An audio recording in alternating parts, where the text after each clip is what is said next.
Hello, ladies and gentlemen. Welcome back to our channel. Our happy face.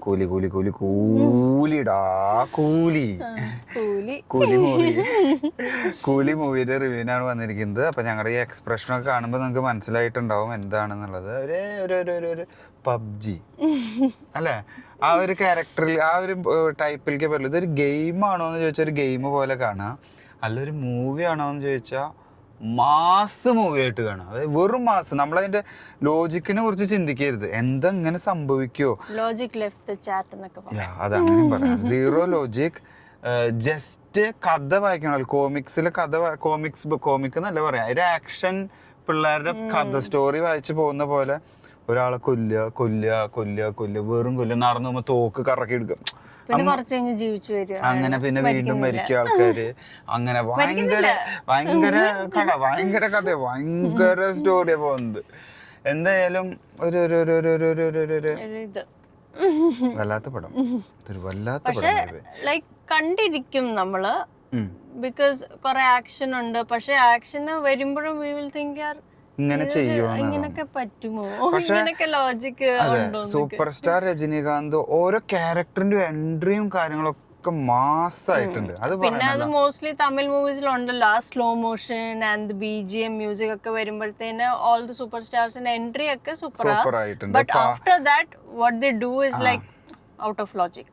അതങ്ങനെ തന്നെ പറയാം നമുക്ക്. പക്ഷെ രജനീകാന്തിന്റെ എൻട്രി ആയാലും, രജനീകാന്തിന്റെ എല്ലാ പടത്തിലും എൻട്രി അങ്ങനെയാ. തമിഴ് സൂപ്പർ സ്റ്റാർ ആണ് രജനീകാന്ത്, അതെപ്പോഴും ആള് കീപ്പ് ചെയ്യുന്നുണ്ട്. അത് രജനീകാന്ത് ഈസ് മാസ്. അത് നമുക്ക് തിയേറ്ററിലെ ആൾക്കാർ, ഓഡിയൻസിനെ കാണുമ്പോൾ തന്നെ മനസ്സിലാവും. ആ ഒരു ക്രൗഡ്, ആ ഒരു വരുന്ന ആൾക്കാർ, സൗത്ത് ഇന്ത്യൻസ് വന്ന് നിൽക്കുന്നത്, അത് രജനീകാന്തിന് മാത്രമേ പറ്റൂ. ഞാൻ അങ്ങനെ രജനീകാന്ത് മൂവീസ് കണ്ടിട്ടില്ല ആക്ച്വലി. ഐ തിങ്ക് ജയിലർ ഞാൻ കണ്ടിട്ടുണ്ട് ഒരു വട്ടം. I liked his character. ഇതിലും എനിക്ക് തോന്നുന്നു രജനീകാന്ത് നല്ല, obviously is A super star.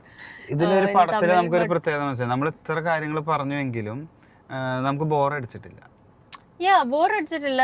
U can sit and watch the movie. ഞാൻ പറഞ്ഞ പോലെ you can sit and watch the movie. ക്യോങ്കി ഞാൻ അങ്ങനെ ഒത്തിരി തമിഴ് മൂവീസ് കാണുന്ന ആളല്ല. So I kind of like the average movie എന്ന് പറയാം. പക്ഷെ ലോജിക് ഇല്ല. Like story line is also okay. അതെ, അങ്ങനെ പറയാം. പക്ഷെ പിന്നെ കുറെ കണക്റ്റഡ് ആണ് കേട്ടോ. കുറെ പഴയ സ്റ്റോറി ആയിട്ട് ഇങ്ങനെ കണക്ട് ചെയ്ത് പോകുന്നതും മനസ്സിലാവില്ല. പക്ഷെ പിന്നെ വേറെ കാര്യം, പല പടങ്ങളുടെ ഒരു അവിടുന്ന് ഇവിടുന്നൊക്കെ എടുത്തിട്ട് എനിക്ക് തോന്നുന്നത് കബാലി അല്ല, കുറെ പടങ്ങളിൽ എടുത്തിട്ടുണ്ട്. പടത്തിന്റെ പേര് മറന്നു. രജനീകാന്തിന്റെ എല്ലാ പടങ്ങളിൽ നിന്നും ഓരോ ചെറിയ ചെറിയ പീസുകൾ ഇതിൽ എടുത്തിട്ടുണ്ട്. അപ്പൊ ആ ഒരു ഓൾ ടുഗദർ ഒരു കോംബോ എന്ന് പറയാൻ പറ്റുള്ളൂ. രജനീകാന്തിന്റെ നിങ്ങള് പടം കാണാൻ പോകുമ്പോ വലിയൊരു സ്റ്റോറിയുള്ള പടം കാണാനായിട്ട് പോവരുത്.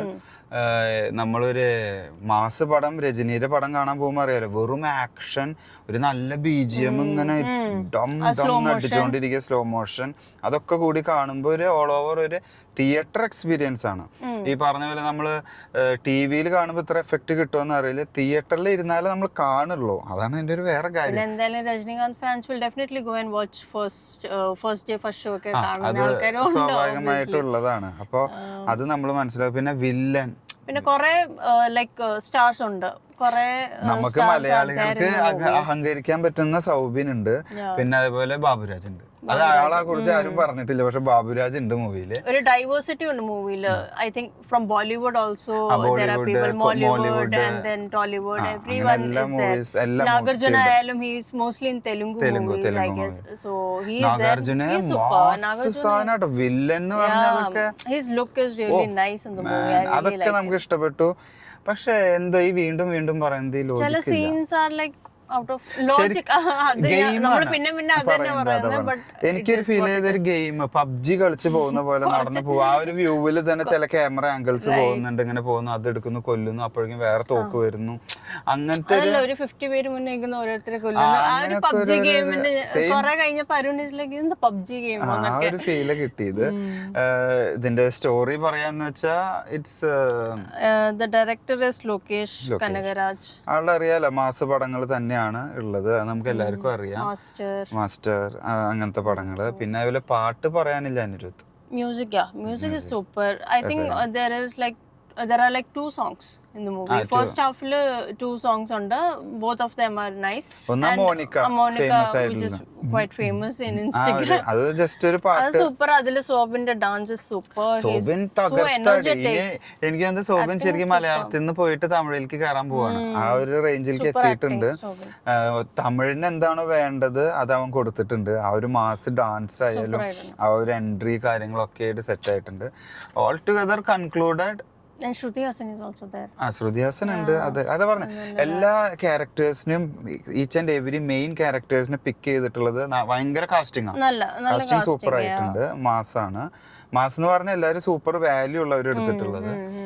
അതെല്ലാം കൂടിയിട്ട് ഒരു രസമുള്ള ഒരു പടം ടുഗദർ വരുന്നു എന്ന് പറയാം.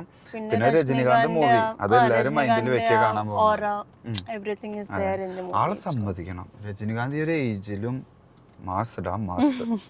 സോ അങ്ങനെ പടത്തിനെ കുറിച്ച് ഇതാണ് ഞങ്ങളുടെ ഒരു ഓൾറൗണ്ട് റിവ്യൂ. അങ്ങനെ പറയാം. എന്നാലും നമുക്ക് ബോറടിക്കുന്നില്ല. തിയേറ്ററിൽ നിന്ന് കണ്ടാ ബോറടിക്കില്ല. നിങ്ങൾ ഇനി വീട്ടിലിരുന്ന് കണ്ടിട്ട് നിങ്ങൾ എനിക്ക് പോയെന്നൊന്നും പറയരുത്. തിയേറ്ററിൽ കാണുമ്പോൾ സമയമുണ്ട് കേട്ടോ. 2.5 മണിക്കൂറിന് മേലെയുണ്ട് പടം. 3 hours ഉണ്ട്. സോ പറ്റാവുന്നവരൊക്കെ തിയേറ്ററിൽ പോയി കാണാം. തിയേറ്ററിൽ പോയി കണ്ടാലും നിങ്ങൾ ഇരുന്ന് കാണുള്ളൂ. അതന്നെ. സോ അതാണ് ഞങ്ങളുടെ കൂലി റിവ്യൂ. സോ ഇനി വീഡിയോ വലിച്ചു നിന്നിട്ടുന്നില്ല. Thanks for watching. See you next time. Bye.